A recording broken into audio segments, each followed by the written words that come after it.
ويمر العمر بنا ونمر على أفكار فيها ما ينفعنا حين بعقل نختار.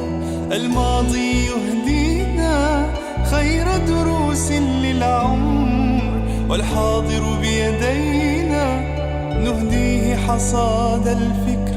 والحاضر بيدينا نهديه حصاد الفكر.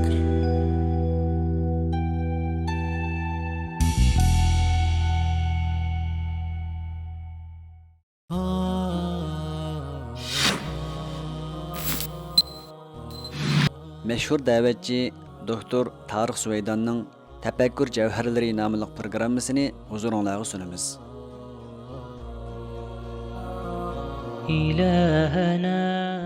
Bismillahirrahmanirrahim. Felsefe günüşünün şartları. Aldınqı növbət felsefe tefekkür qilishmi yoki dinsizlikning yo'limi degan temada to'xtalib, ba'zi olimlarning felsefani harom deganligiga ishorat qilib o'tgan edik. Ammo ularning felsefani harom qilishining ilmiy asosi yo'q. Shar'iy jihatdan harom qilingan birdan bir ilm sehrgarlikdir. Allah sehrgarlikni insonlarga harom qildi. Felsefe, mantiq va matematika barliq ilmlarning asosi tursa, bu ilmlarni nemish harom deymiz? Felsefening mundaq bir qancha tonishtirilishi bor. Felsefe deganimiz hikmatni yaxshi ko'rish. Felsefe deganimiz haqiqat haqida izdenish. Felsefe deganimiz o'zlikni va hayotni tushunishga g'ayrat qilish. Felsefe kishiga hikmat ato qilib, haqiqatni ko'rsatadi. O'zlik va hayotning ma'nosini ato qiladi. Ba'zi olimlarning felsefani harom qilishi ularning ijtihodining natijasi bo'lib, hech qanday shar'iy asosi yo'q. Balki felsefani o'rganish to'g'ri bo'ladi. Katta olimlarimiz felsefe o'rgangan, felsefe bilan munozara qilishgan va qarshi fikrdagilarga raddiya bergan. İmam G'azzali, İmam İbn Taymiya, İbn Rushd, Farabi va Ibn Sina qatorli katta olimlar felsefe o'rgangan va o'rgatgan. Masalan, İbn Taymiyaning mantiq va falsafa haqida yozilgan asarlari bor. To'g'ri, İmam G'azzali falsafaning xatolari haqida to'xtalgan, ammo u islom faylasuflaridan biri edi. Demak, felsefani o'rganish to'g'ri bo'ladi, ammo bir qancha shartga uyg'un bo'lish kerak. Chunki falsafa ziyonga olib berishi mumkin. Har qanday ilm ziyonga olib berishi mumkin. Hatto tibobatmi ziyonli ishga ishlatilishi mumkin. Har qanday ilm kishilarning ishlatishiga qarab foydali va ziyonli bo'ladi. Foydali yo'lda ishlatsa to'g'ri, ziyonli yo'lda ishlatsa xato bo'ladi. Falsafaning shartlari.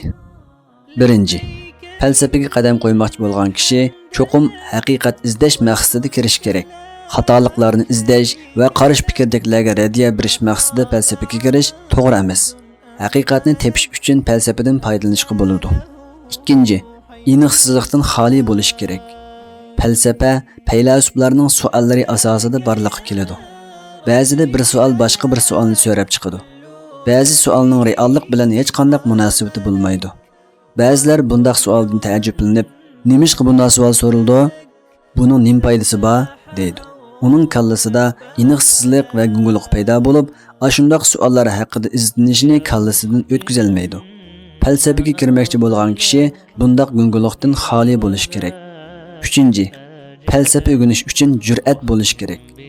Ilgari deganimizdek, falsafaga kirgan kishi hech qanday hukm muqim bo'lmagan ahvolda haqiqat haqida izlanmoqchi bo'ladi. Masalan, men haqiqatni ko'nglimda belgilab bo'lib, falsafa bilan haqiqatni izlayman desam, ammo kallamda ilgari bor bo'lgan hukmni isbotlamoqchi bo'lsam, bu haqiqatni izlash bo'lmaydi. Falsafaga kirmoqchi bo'lgan kishi cho'qim falsafa yakunlab chiqargan to'g'ri hukm bilan kallasida ilgari mavjud bo'lgan hukmni o'zgartib qabul qilishga va xatolikni to'nishga jur'at qilib, butunlay yangi fikrga asoslanish kerak. 4. Falsafaga kirmoqchi bo'lgan kishi nisbiylikni qabul qilishga tayyor bo'lish kerak. Matematikaning natijasi mutlaq va ro'shan bo'ladi. Ammo falsafa ba'zida nisbiy natijalarni beradi. Mutlaq haq Allohga mansub. Falsafa hech qanday ixtilof bo'lmagan, mutlaq to'g'ri natijani beradigan shariat emas. Shariatmi ma'noga dalolati qat'iy bo'lgan narsalardan boshqa narsalarning natijasi mutlaq bo'lmaydigan tursa, falsafaning natijasi qandoqmi mutlaq to'g'ri bo'lsin? 5. Felsefe öğrenmekçi bo'lgan kishi cho'qim pishib yetilgan bo'lishi kerak. Nodon kishilar felsefega kirisi bo'lmaydi. Chunki ular ba'zi yoshlardek felsefening postini qabul qilib, felsefani dinsizlikqa chiqirdi. Yaxshi izlanish kerak. Men felsefega oshiq bo'lgan biriman. Ba'zi yoshlar nodonlikdan felsefening postini elib xatoligini o'ttirib qo'yishidi. Amaliyotda ular felsefega haqiqiy cho'kib kirganda ilmining kamchil ekanligini his qilishidi. Hukm qilishga aldirmaslik kerak. Avval felsefening ichiga cho'nqur kirish kerak. 6. Felsefada cho'nqur izlanish, hayron qolarlik natija va dialog, munozara, yangi fikr shakllantirish, ba'zida savolning javobini topolmaslik degandek ahvollar mavjud bo'ladi. Bundaq ishlarga sabr qilish kerak. Nadimul Jisr rahimahulloh falsafa haqida yozgan muhim kitobida iymon qissasini mundaq anlatadi.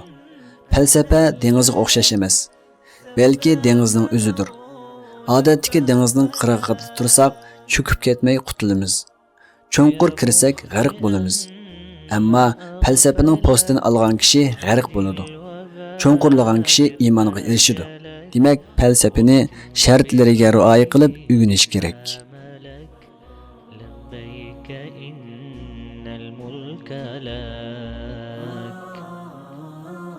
والحمد والنعمة لك والعز لا شريك لك لبيك إن الحمد لك والملك لا شريك لك